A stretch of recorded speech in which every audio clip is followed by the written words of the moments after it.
OpenAI's amazing new graphics overshadow Google's Gemini 2.5 launch. Europe looks to move away from U.S. cloud providers. OpenAI's Lehane says the U.S. must relax AI rules to compete with China.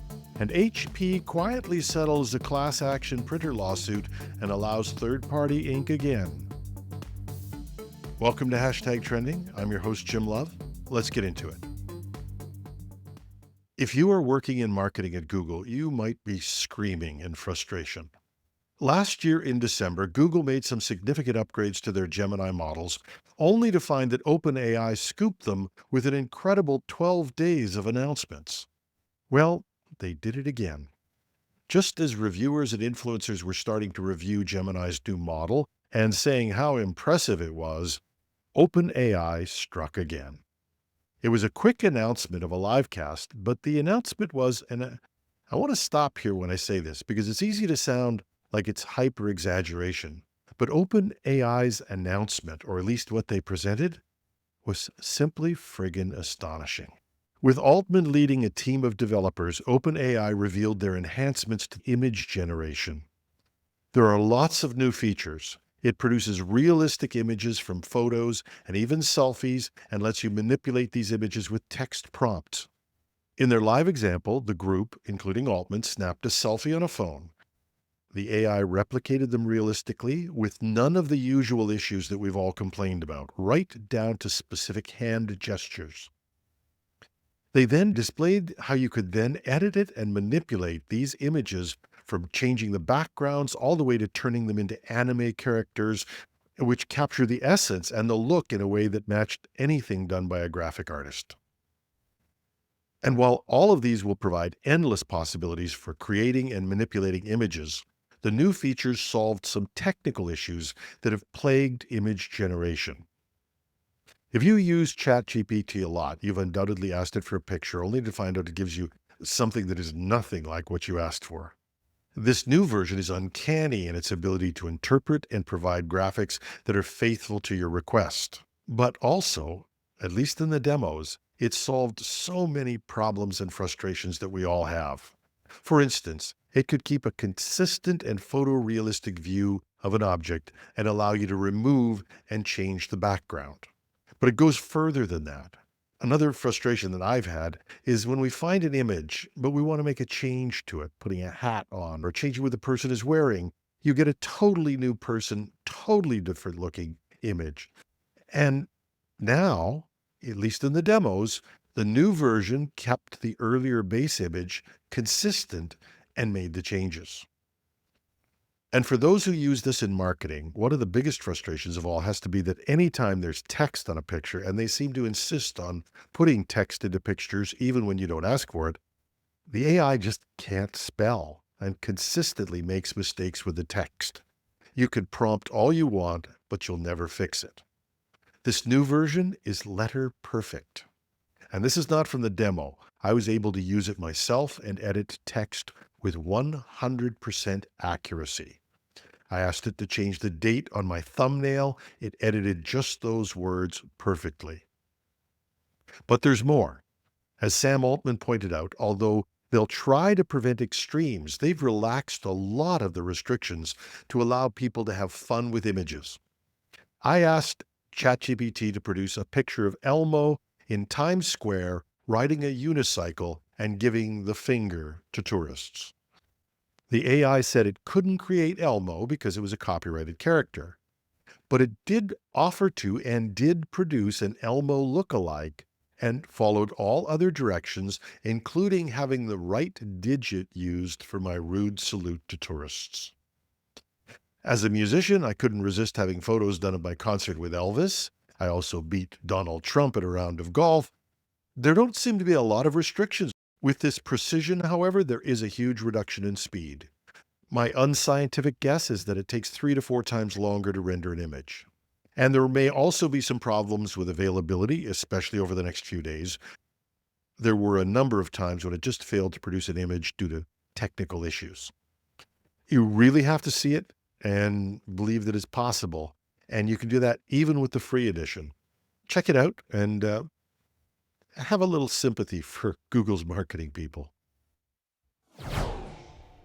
European countries are starting to look at the potential of shifting away from cloud services provided by big U.S. tech companies like Amazon, Microsoft, and Google. The reason? Growing concerns over data privacy, control, and, of course, political tensions. In the Netherlands, lawmakers have called on the governments to reduce its use of US-based software and cloud platforms. They really want to build a Dutch-controlled cloud system and use more European-made software.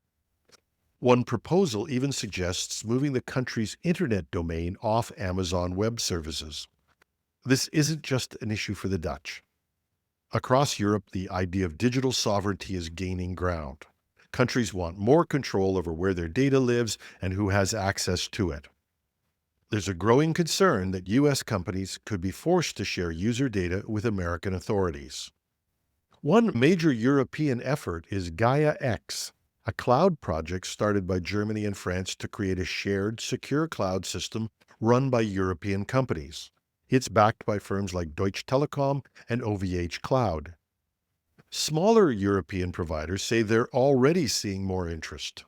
Companies like Exoscale and Elastics are getting calls from customers who want alternatives to U.S. providers, especially those that align better with Europe's strict privacy laws. Joachim Aumann, CEO of Elastic, summed up the mood in Europe when he said, "It's a big worry about the uncertainty about everything." And from the Europeans' perspective, the U.S. is maybe not on the same team as us any longer. Matthias Neubayer, the CEO of Swiss-based hosting provider Exoscale, also noted, "Some customers were very explicit, especially customers from Denmark being very explicit that they wanted to move away from U.S. hyperscalers because of the U.S. administration and what they said about Greenland." And for those who missed it, President Trump has indicated that he intends to take over Greenland one way or another. This has left American companies scrambling to respond. An AWS spokesperson tried to refute the idea that there would be any loss of data control using their cloud services. They pointed out that users can encrypt their data and that AWS has no access to the encryption keys, so they can't turn them over. What they didn't address is what would happen in a conflict if access to services were to be interrupted or restricted. At any other time in history, such an idea might seem extreme or even fanciful. But Elon Musk has openly speculated he might stop Starlink's service to Canadian customers due to his dispute with a Canadian province that stopped providing subsidies for his Tesla accessories.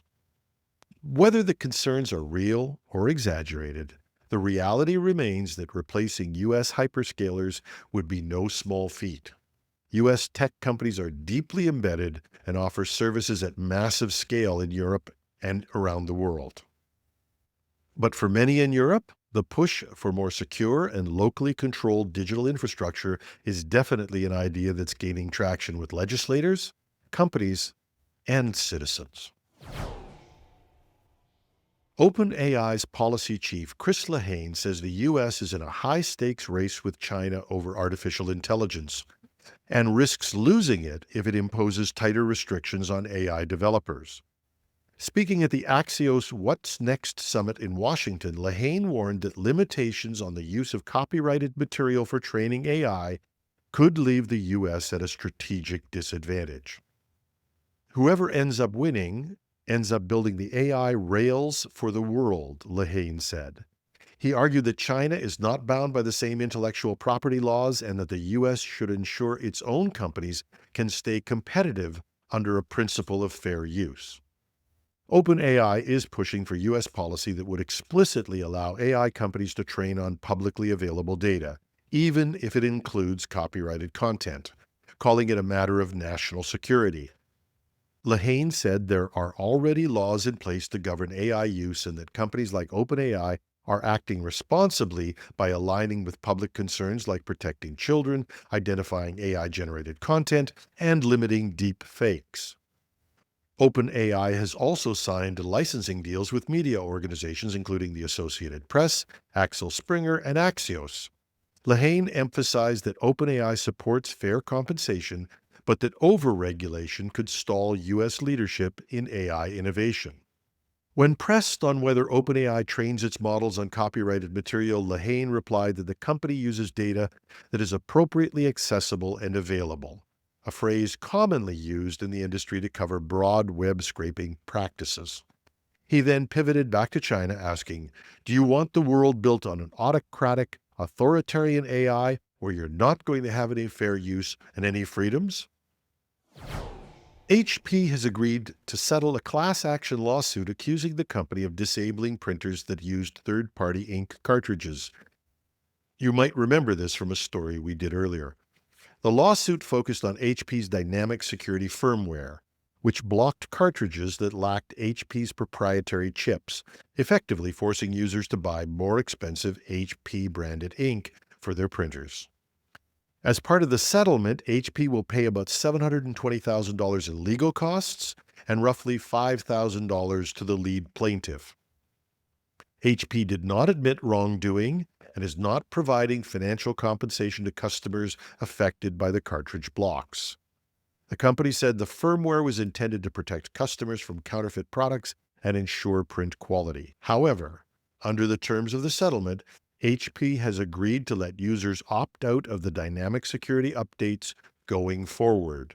That means customers will be allowed to use compatible third-party cartridges without interference if they choose to decline future firmware updates. The case highlights a long-running dispute in the printer industry over the right to use non-OEM or original equipment manufacturer supplies. Critics say updates like HP's reduce consumer choice and drive up the cost of printer ownership.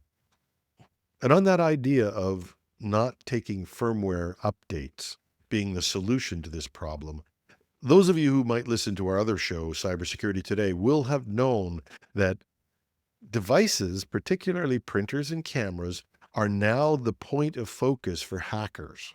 Not getting the firmware updates means not getting the protection from new security updates as well. HP giveth, HP taketh away. And that's our show for today. I have to say, I had to tear myself away from playing with OpenAI's graphics. I wasn't kidding when I said I found it astounding. It was also great fun. I did have some struggles, though, trying to fine-tune the placement of text in these pictures. So there are some issues that will need to be fixed before this becomes a go-to tool for marketers. But it's still an incredibly important development and an incredibly useful tool.